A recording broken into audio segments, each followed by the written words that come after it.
ఒక సున్నితమైనటువంటి కేసు మీరు బాగా గమనించాలి. అలహాబాద్ హైకోర్టు ఇచ్చినటువంటి తీర్పు మనం వెంటనే కంగారు పడిపోకూడదు.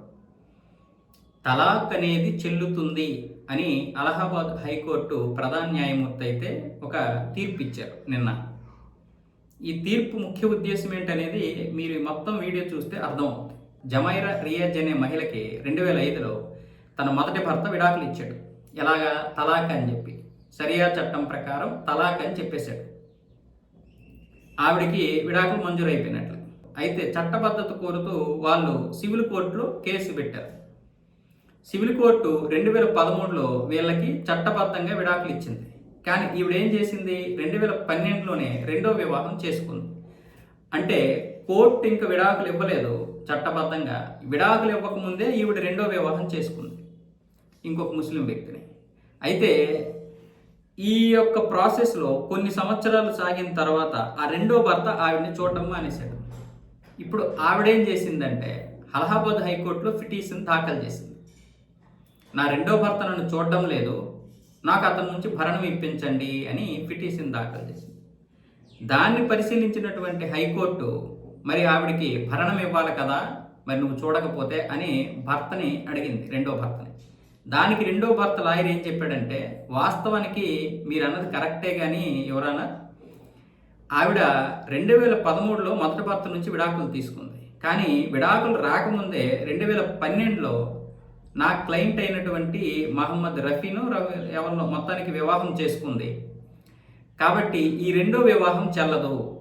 అక్కడ సివిల్ కోర్టు 2013లో మంజూరు చేసింది విడాకులు.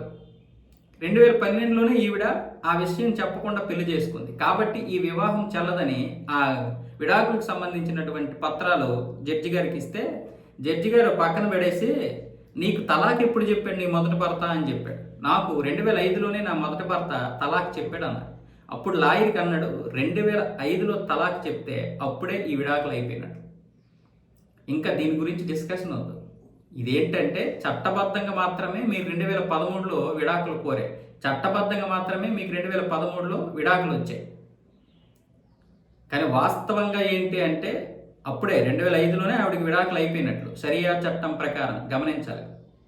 షరియా చట్టం ఎప్పుడు అమలైంది? అది ఎప్పటి నుంచో ఉంది. మనం ఈ తలాక్ తీసింది ఎప్పుడు? 2019లో. ఇక్కడ అలహాబాద్ హైకోర్టు తలాక్ వల్ల మహిళలకే కాదు పురుషులకు కూడా ఎంత ప్రమాదమో చెప్పేటటువంటి తీర్పు చెప్పింది.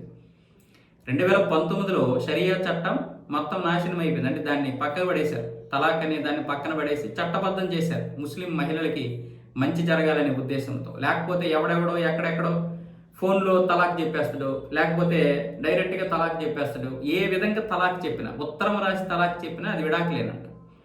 2 నెలల కాలంలో 3 సార్లు తలాక్ చెప్పేస్తారు. అంటే నెల వ్యవధిలో, నెల నెల నెల. ఇప్పుడు ఒక చెప్తారు తలాక్, నెల తర్వాత ఒక తలాక్, మళ్ళీ నెల తర్వాత తలాక్. అంటే 2 నెలల వ్యవధిలో 3 తలాకులు చెప్పిస్తే ఇంకా విడాకులు అయిపోయినట్లే షరియా చట్టం ప్రకారం. దానికి సంబంధించి ఆ ముస్లిం పెద్దల దగ్గరికి వెళ్తే వాళ్ళు మంజూరు అయిపోయినట్లు చెప్తారు. అంతే కదా. అదే అలహాబాద్ హైకోర్టు నొక్కి చెప్పింది, మనం అర్థం చేసుకోవాలి. ఆయన 2005లోనే ఆవిడకి మంజూరు అయిపోయినట్లు తన మొదటి భర్త తలాక్ అని చెప్పాడు కదా. మీ షరియా చట్టం ప్రకారం అదే కదా. కాబట్టి ఆవిడికి విడాకులు అయిపోయాయి కాబట్టి 2012లో చేసుకున్నటువంటి వివాహం చెల్లుతుంది. కాబట్టి రెండో భర్త మాత్రం ఇప్పుడు ఆవిడికి భరణం ఇవ్వాలి అని అలహాబాద్ హైకోర్టు గట్టిగా పెట్టింది. ఇప్పుడు రెండో భర్త చచ్చినట్లుగా ఇవ్వాలి. 2019 వరకు ఎవరైతే తలాక్ చెప్పారో ఇక అలాగే కొనసాగుతాయి. అది పురుషులకైనా మహిళలకైనా తప్పదు. ఇంకా అది అక్కడ మహిళల అన్యాయం అయిపోయినా ఏం చేయలేరు, పురుషుల అన్యాయం అయిపోయినా ఏం చేయలేరు. ఎందుకంటే ఈ షరియా చట్టంలో భాగంగా దాన్ని తీసేసింది 2019 కాబట్టి. ఆ తర్వాత మళ్ళీ తలాక్ చెప్తే ఊరుకునేది లేదు. చట్ట ప్రకారం మీకు విడాకులు రావాలి, మహిళ అయినా సరే పురుషుడైనా సరే. నేను తలాక్ చెప్పేస్తానంటే కుదరదు. గత 7 సంవత్సరాల నుంచి తలాకులు లేవు. అలాగా నా భర్త తలాక్ చెప్పేసి విడాకులు చెప్పి తీసుకున్నాడు కాబట్టి నాకు ఇది అన్యాయం జరిగిందని మహిళ కనుక కేసు వేస్తే వాడి తాట తీసేస్తారు. కాబట్టి అప్పటి ముందు 2005లో జరిగింది కాబట్టి ఇది చెల్లుతుంది అని హైకోర్టు చెప్పింది. అయినా సరే మేము ఇంకా పరిశీలిస్తాంలేండి, దీన్ని సివిల్ కోర్టుకి పంపిస్తాము, ఫ్యామిలీ కోర్టుకి.